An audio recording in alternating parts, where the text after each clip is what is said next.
introducción a nuestro invitado, quisiera comentar que el doctor Humberto Morales es doctor en Historia por la Universidad de París, miembro del Sistema Nacional de Investigadores Nivel 1, miembro de la Academia Nacional de Historia y Geografía de la UNAM, miembro del fundador de la Asociación Mexicana de Historia Económica, también es miembro del Comité Mexicano de Protección del Patrimonio Industrial, es miembro fundador de Desarrollo Estratégico en el Instituto de Ciencias de Gobierno y Desarrollo Estratégico ICTE en la UAP, ha escrito más de 20 libros, más de 50 artículos académicos publicados, miembro del Consejo Consultivo Ciudadano de Morena, aquí en Puebla. Hola, ¿qué tal amigos de Conociendo Conocidos? Es un honor hoy estar con el doctor Humberto Morales, que nos va a hablar un poquito sobre perspectivas sobre la 4T y además un poco de su vida personal. Un saludo. Hola, ¿qué tal? ¿Cómo estás? Muy buenas tardes. Para empezar esta entrevista quisiera que nos diera una perspectiva sobre lo que para usted es la llamada Cuarta Transformación encabezada por el presidente Andrés Manuel López Obrador.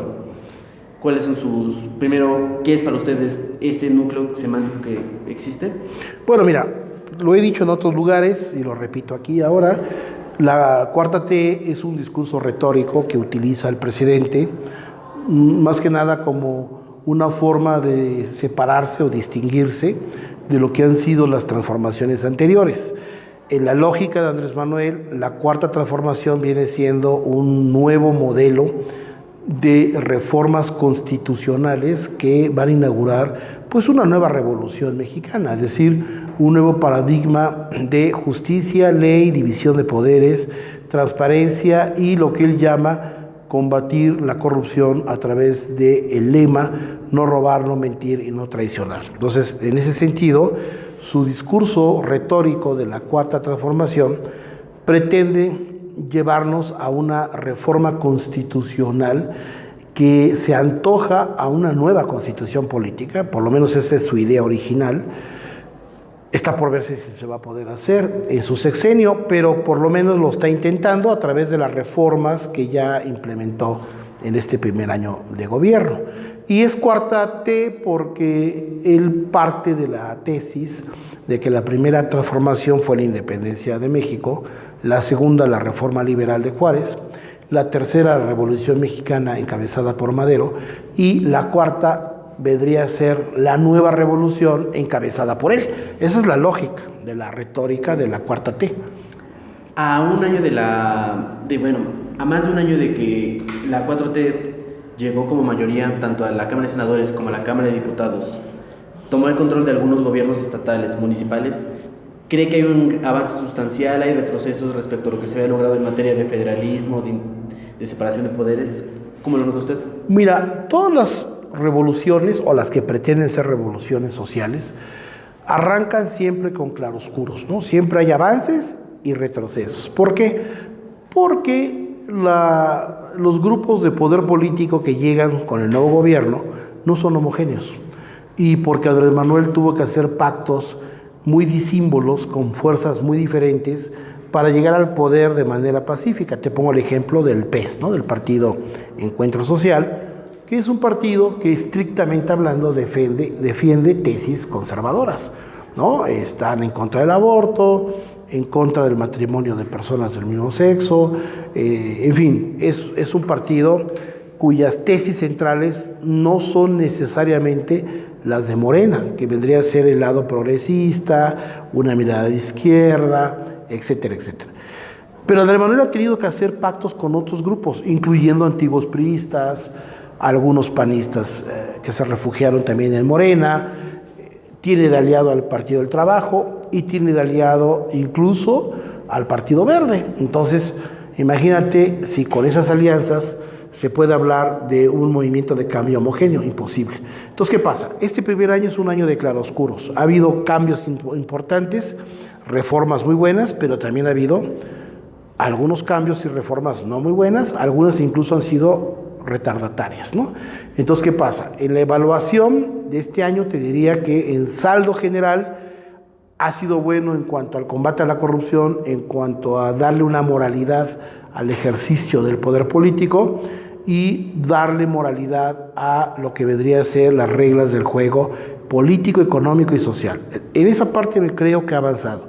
En donde yo creo que tenemos pendientes es en el hecho de que la reforma constitucional del Estado implica una democratización de órganos autónomos, de contrapesos o equilibrios que todavía no acaban de cuajar, ¿no?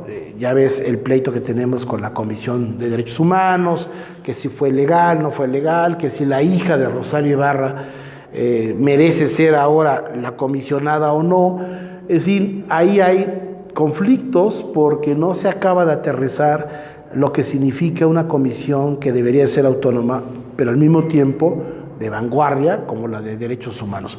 Y luego tenemos el problema de lo que ha pasado en algunos gobiernos estatales, como la ley Bonilla, ¿no?, en Baja California, que independientemente de que el Congreso del Estado de Baja California es libre y soberano y pueden hacer leyes que el pueblo les dicte, que en un momento dado podrían legitimar un mandato, ¿no?, de 2 a 5 años, lo cierto es que desde la perspectiva de un órgano autónomo como el INE o como el Tribunal Electoral del Poder Judicial de la Federación, se supone que este gobernador fue elegido por 2 años y por lo tanto hay una regla que no debería de violarse, y aquí parece que se está violando. Entonces ahí tenemos problemas de ajuste y otros más que te podía yo contar, donde las reformas de la 4T no acaban de avanzar o se están retardando porque ha habido un choque de trenes entre la velocidad con la que el presidente quiere cambiar y las estructuras políticas tradicionales de México, que no cambian tan fácilmente y que hay todavía pues como que retrocesos, ¿no? Gobernadores que no quieren aceptar que no pueden poner a la familia a gobernar, que no deben de mentir, que deben de transparentar el presupuesto y que no lo hacen, ¿no? Entonces ese es un problema difícil de resolver. Sustancial, más que nada. Hace algunos días vino el doctor Porfirio Muñoz Ledo, diputado, ya en su último periodo yo creo, y habló sobre la necesidad de una nueva constitución acorde a los ideales de la 4T.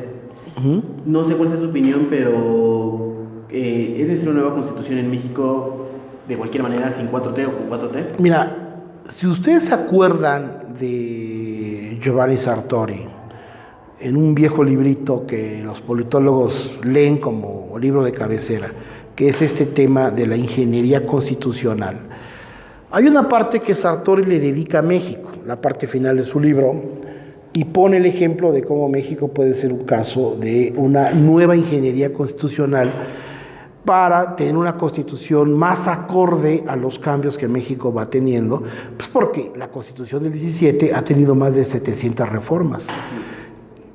De tal manera que ya hay artículos de la Constitución que se contradicen con otros, ¿no? Y esto ya genera ingobernabilidad. Entonces, siguiendo la tesis de Sartori, si suponemos que Sartori tiene razón en que las ingenierías constitucionales tienen que generar certeza, claridad, democracia, equilibrios de poder ciudadano, de tal manera que las constituciones garanticen el acceso a una democracia transparente, yo creo que entonces sí, la Constitución del 17 yo creo que está muerta. O sea, yo creo que sí tiene demasiadas contradicciones, demasiados claroscuros que ya no aguantan parches. Lo que se requiere es un nuevo constituyente. En eso yo coincido con Porfirio Muñoz Ledo, es una vieja idea de él y de su grupo político desde hace más de 20 años, ¿no? Yo estoy de acuerdo en que México ya debe de pasar un nuevo constituyente. ¿Por qué? Te pongo un ejemplo rápido. Porque el tema de qué pasa con los gobiernos estatales, ¿no? Que de repente un gobernador quiere cambiar una ley y declara que puede hacer un gobierno distinto al resto de la República. O las comisiones autónomas que son autónomas a medias, pero el presupuesto sigue dependiendo del Congreso, del Ejecutivo, el caso de la CNDH, el caso del INE, ¿no? El caso de muchas comisiones autónomas, pero que constitucionalmente están ambiguas. Y otro tema que te pongo es el tema del Tribunal Constitucional. La Suprema Corte de Justicia no es un tribunal constitucional y habría que decidir si fundamos uno o no lo fundamos para que haya un equilibrio y supervisión de los poderes de la Unión. Con eso te tengo de ejemplos de que la Constitución mexicana ya no da. Necesitamos un nuevo constituyente que abarque esos temas. entre otros, ¿no? Para que podamos hablar de una cuarta transformación en serio. Ahorita lo que estamos haciendo son parches. Hoy hay un tema particular con la 4T en Puebla.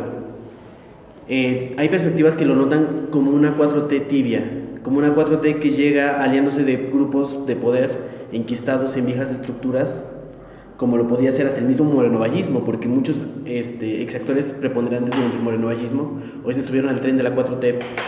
¿Cuál podría ser su comentario respecto a eso? Mira, otra vez pensando en Sartori, el hecho de que seamos una república federal, es decir, de estados libres y soberanos, complica mucho la posibilidad de reformas estructurales de fondo. Porque nuestro federalismo no es como el americano, ¿no? El federalismo mexicano es un federalismo muy dependiente de la política central, sobre todo en presupuestos. Por lo tanto, los gobernadores mexicanos llegan al poder más queriendo negociar con el presidente de la República cierta autonomía presupuestal que negociar con el pueblo que los llevó al poder. Entonces, ¿qué pasa? Esto que tú dices de Puebla. Puebla es un buen ejemplo de lo que la Cuarta T no ha podido hacer, o de que la Cuarta T no existe en Puebla. ¿Por qué razón? Porque teniendo mayoría la coalición Juntos Haremos Historia en el Congreso de Puebla, teniendo un gobernador del estado que después de 20,000 accidentes llegó con la coalición, ¿no? Llegó con la coalición. Sí. Teniendo alcaldes, 48 alcaldes de los 217 municipios que tiene el estado, 48 son de la coalición. Y son alcaldes importantes de ciudades como... Claro, las más importantes del estado están en manos de la coalición. ¿Cómo te explicas que a un año de distancia, con esas mayorías, los actos de gobierno y los actos de legislación han sido retardatarios e incluso contrarios a la Cuarta T? Te pongo el ejemplo, lo que vota el Congreso de Puebla. No reconoce el matrimonio entre personas, se opone a liberar el aborto, digo, por ponerte lo más escandaloso. Sí. El tema de la privatización del agua, que se están haciendo bolas y que hasta la fecha no quieren revertir la concesión. Que ya lo llevaron al terreno federal en las mañaneras. Pues claro, porque el presidente les tiene que decir al gobernador, oiga, cumpla con su postulado de campaña, no podemos privatizar el agua, haga el favor de cancelar la concesión. O sea, te pongo ejemplos muy claros, hay más, donde no te puedes explicar cómo, teniendo esa mayoría, parece que se gobierna con el antiguo régimen. Entonces eso demuestra que los grupos de poder, que las alianzas, que los intereses económicos siguen pesando por encima de la Cuarta Transformación, en el caso de Puebla, ¿no? ¿Sí ha habido un matrimonio como establishment aquí en Puebla? Yo creo que no hay matrimonio porque el papá está muerto, ¿no? Moreno Valle está muerto. Pero yo lo dije en una entrevista anterior, la dije hace como 6 meses, que dije que el fantasma de Moreno Valle sigue vivo. Yo creo que el morenovallismo en Puebla no se ha muerto, está vivo, está incrustado en la Cuarta T poblana. Lo que habría que preguntarnos es ¿por qué? ¿Por qué si es un fantasma lo seguimos alimentando? ¿Qué necesidad hay de recordar al fantasma todos los días? ¿Por qué no una calaca el 1 de noviembre y que descanse en paz en un panteón? Es una cosa que me llama la atención. Perfecto. Durante la primera parte de la entrevista, la que fue un ejercicio de divulgación sobre temas coyunturales como es la 4T, ahora el mismo nombre del segmento es Conociendo Conocidos. Quisiera que nos hablara un poquito más sobre su experiencia profesional, sobre aquellas cosas que usted como persona. Bueno, ¿qué te puedo decir? Yo de origen soy historiador, ¿no? De origen, aunque en realidad me muevo en el ancho mundo de las ciencias sociales, soy abogado también, hago economía política aplicada, hago historia política, ¿no? Entonces, digamos que me muevo en el terreno de las ciencias sociales, ¿no?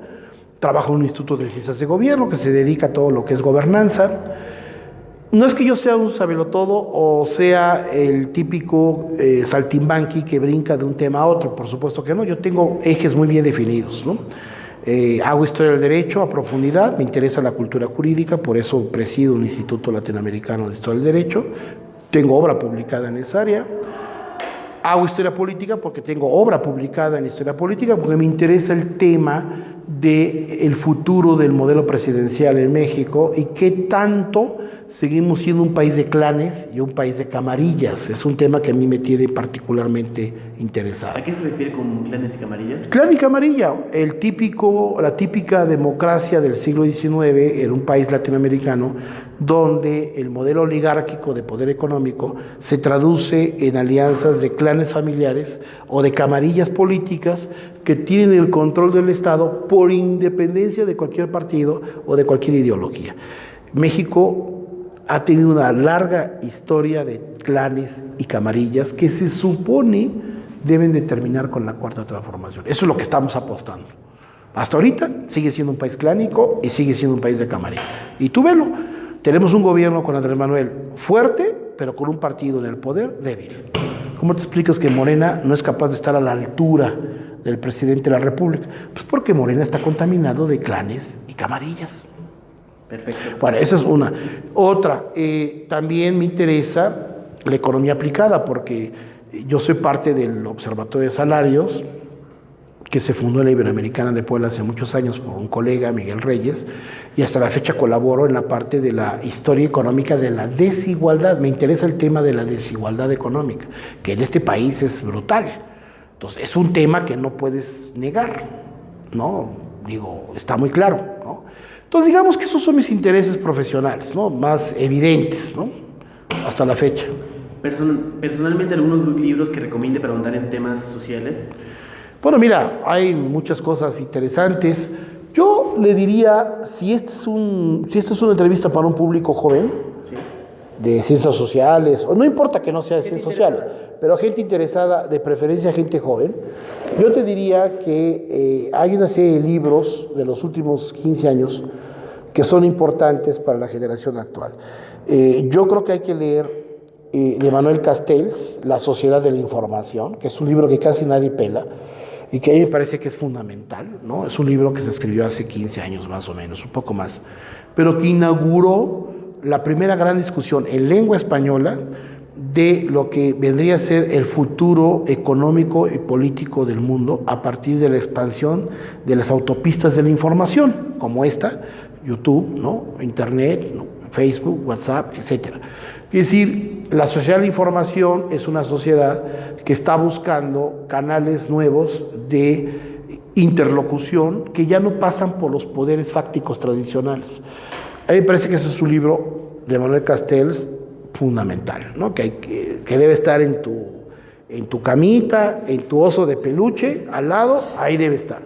Y luego, hay que leer, me parece, después de ese texto de Castells, ¿no?, algunos textos, digamos, de autores mexicanos, ¿no?, contemporáneos que están empezando a abrir camino, a abrir brecha en torno a la sociedad del futuro.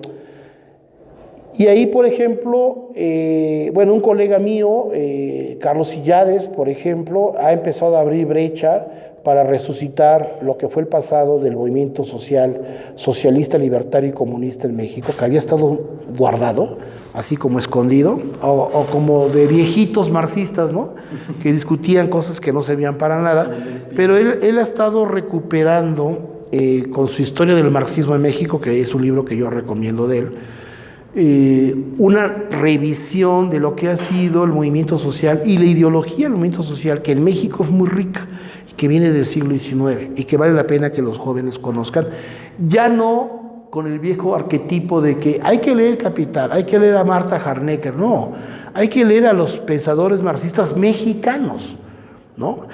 Hay que redescubrir a Ricardo Flores Magón, hay que leer a estos últimos trabajos, estas últimas biografías, ¿no?, de Claudio Lomnitz, por ejemplo, que sacó su gran libro, el camarada Flores Magón, viene de regreso, un libro publicado por Océano, maravilloso, la mejor biografía que yo he visto sobre Ricardo Flores Magón, con sus claroscuros, explicándolos como un personaje que fue tan vilipendiado, tan asediado políticamente por ser anarquista libertario, termina regresando por la puerta grande a México después de su muerte en 1923. Bueno, esos son textos que para gente de hoy, gente joven, vale la pena leer, ¿no?, enterarse de cómo estuvo el movimiento social.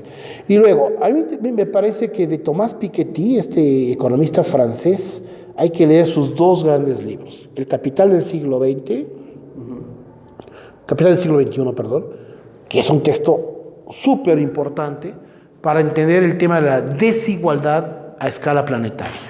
Y su último libro que acaba de salir en París, Capital e Ideología, que es verdaderamente crucial. A mí me parece que es un libro que va a provocar olas brutales. Yo te diría que entre Manuel Castells y el Piketty de Capital e Ideología tenemos un nuevo discurso posterior al marxismo que viene a sustituir al marxismo. A ese grado llego, ¿no? Entre esas dos lecturas tienes una nueva lectura del Capital del siglo XXI, que es la desigualdad, las brechas salariales, la sociedad de la información que despolitiza a la juventud actual y que provoca el voto shift, como diría Piketty, el voto que ahora se da en las democracias avanzadas más por intereses mundanos, mezquinos y personalistas en función de candidatos fabricados digitalmente que por partidos o por ideologías. Y él lo muestra muy bien en sus dos libros, Capital del siglo XXI, Capital e Ideología, donde países como Francia y Estados Unidos, cuyas desigualdades no son tan grandes como las de América Latina, la población de menos recursos, la menos educada, la menos metida en el ambiente, digamos, de la profesión, están decidiendo democráticamente a los líderes que tienen en esos países, que son verdaderamente terribles, ¿no? Porque a estas alturas Macron y Donald Trump no creo que sean adalides de la democracia en ninguna parte, pero son votados por su pueblo. Y tú te preguntarás por qué votan por un tipo como Trump o un tipo como Macron cuando se supone que Estados Unidos y Francia son democracias maduras.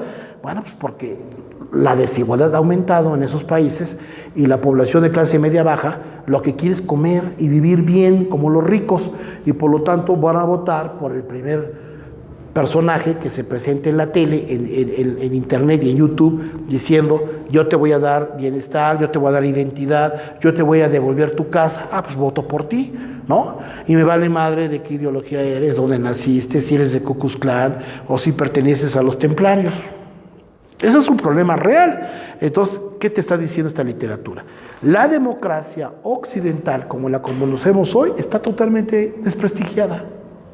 Sabes, se habló mucho tiempo sobre que carece de contenido más allá de la democracia procedimental. Claro, exacto. Más allá de ser procedimental, es decir, de que voy, me levanto, voto, urna limpia, boleta clara, un INE que está vigilando que nadie robe, que es procedimental, ¿no? Sí, puramente. Claro, pero no tiene contenido. Entonces, cuando los intelectuales occidentales te dicen estamos viviendo una ola populista porque están llegando los populistas, ¿no? En Inglaterra cuando se vota el Brexit, ¿no? Están llegando los populistas a España porque el PSOE se está liando con Podemos. Y llega el populismo a América Latina y ahí tenemos a Chávez, y ahí tenemos a Morales, o tenemos a Andrés Manuel. A ver, tranquilos. Le quieren llamar populismo a la decadencia de la democracia, que es distinto.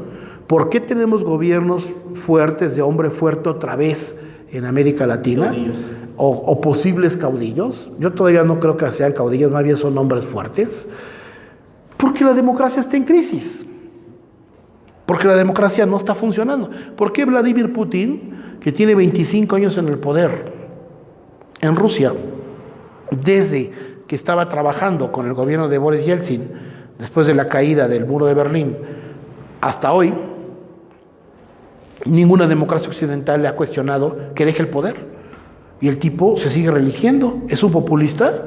¿O será que Rusia ya encontró un método de gobierno que le permite estabilizarse y enfrentar los compromisos que tiene de cara a Occidente?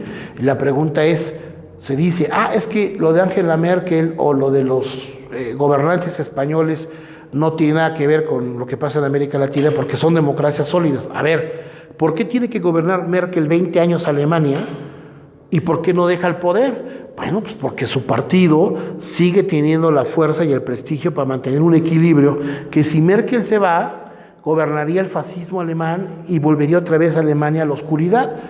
La pregunta es problema de la democracia? ¿Es Merkel una populista o cómo? ¿De qué se trata? ¿Cuánto tiempo gobernó Felipe González de España gobernó 20 años y el Pepe Loco español gobernó 13 años con el Partido Popular. Y bueno, uno se pregunta, ¿son antidemocráticos? No, el problema de la democracia no es que gobiernes 20 años o 30 años o 40 años.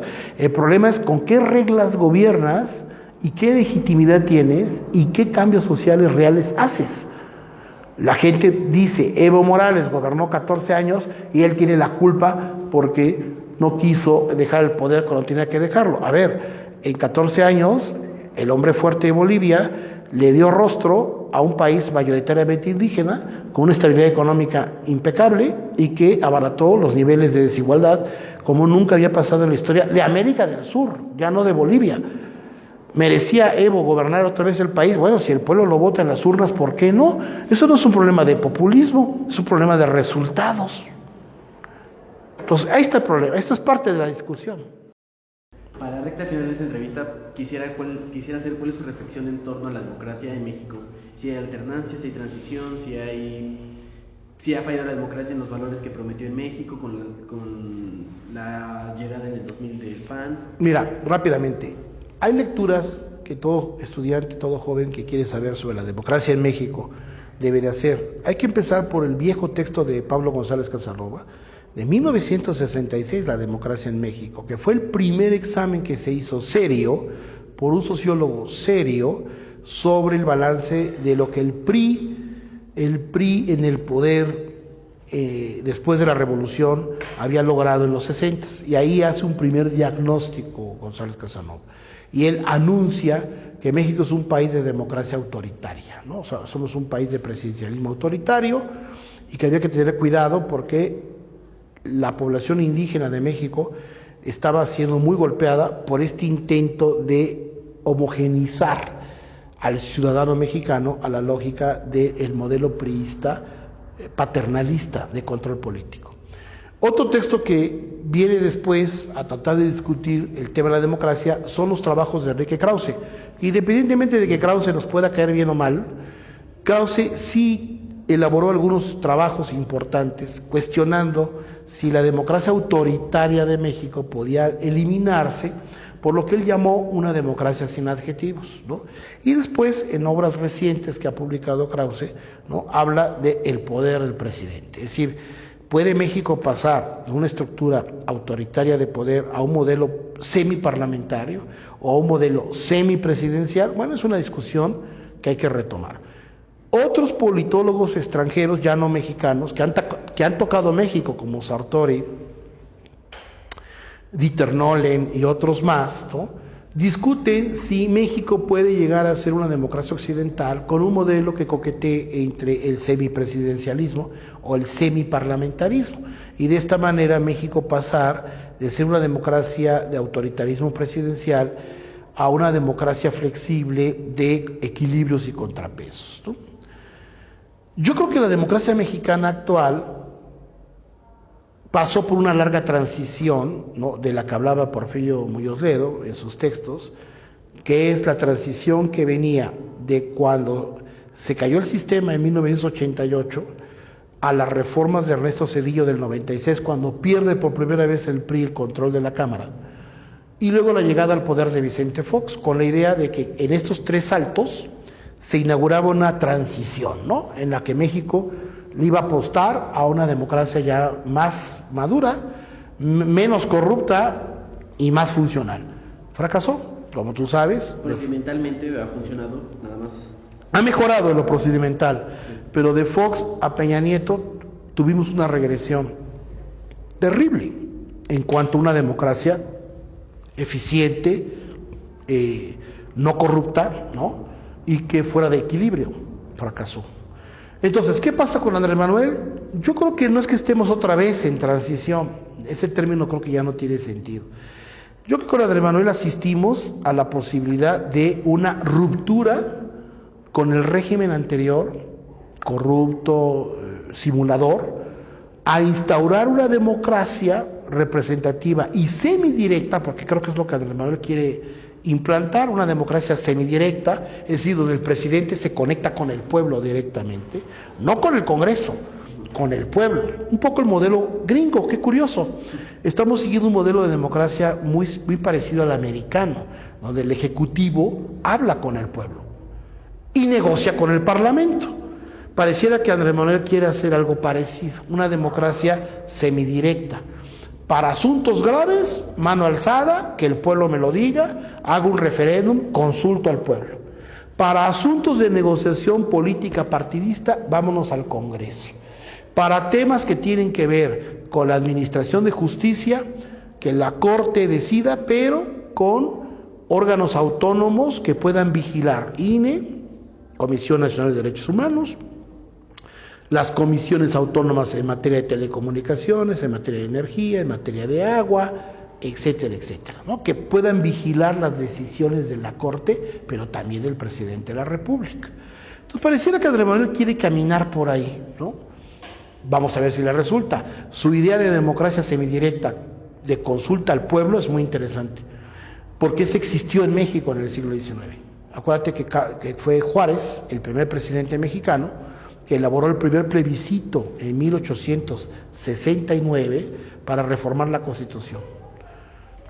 Y sí que tenemos antecedentes. Y para finalizar esta entrevista, para las generaciones de politólogos que estamos formándonos y las que nos anteceden, generaciones, por ejemplo, 2018, 2019, 2017, ¿qué recomendaciones nos haría en cuanto a lecturas, formación, más allá de la academia?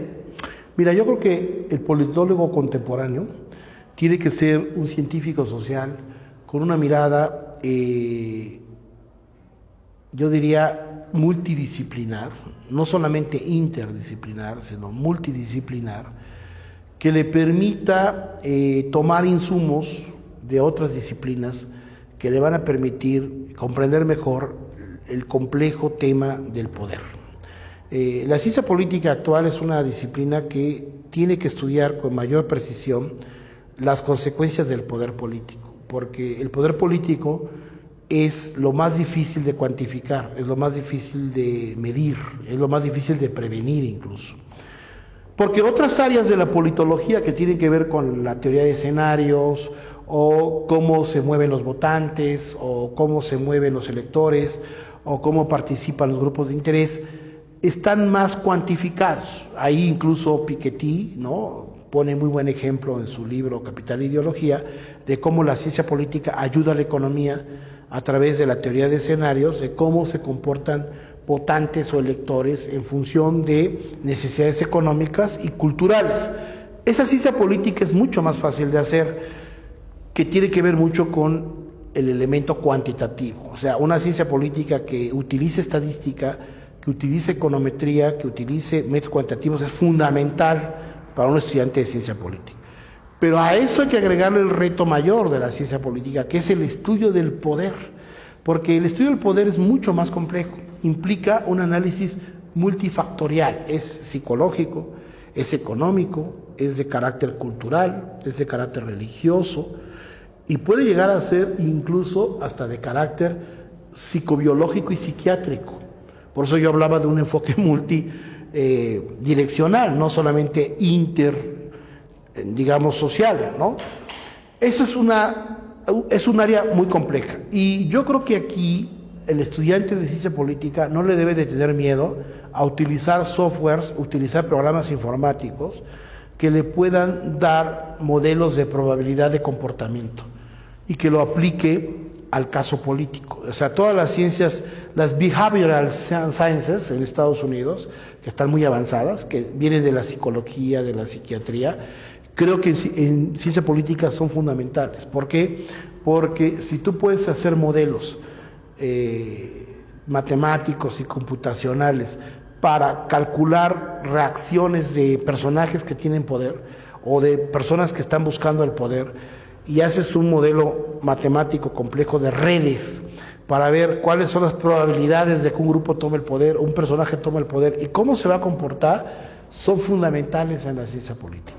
La teoría de redes, la teoría de lo que vendría a ser las alianzas y sociabilidades, ¿no?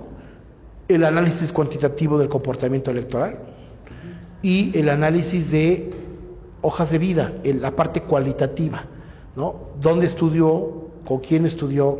¿A dónde viajó? ¿Qué comió? ¿Y dónde vivió? Y todo eso te permite entender a un personaje político. Entonces, la ciencia política de hoy debe de tener programas de estudio que fomenten ese tipo de investigaciones. Pues lo contrario no va a servir para nada. O sea, es francamente chacotear. Discutir a Maquiavelo 20.000 veces. Por ejemplo, ¿no? Digo, conste que lo dijiste tú, yo no lo dije. Pero bueno, ya que pusiste el ejemplo, ¿no? Por el momento sería todo. Le agradecemos mucho el tiempo que nos haya otorgado, sus valiosas opiniones y le agradecemos mucho. Muy bien, muchas gracias y un saludo a la comunidad académica estudiantil de ciencias políticas y de otras ciencias, ¿no? Para que sigamos discutiendo. Muchas gracias. Hasta luego. Muy bien.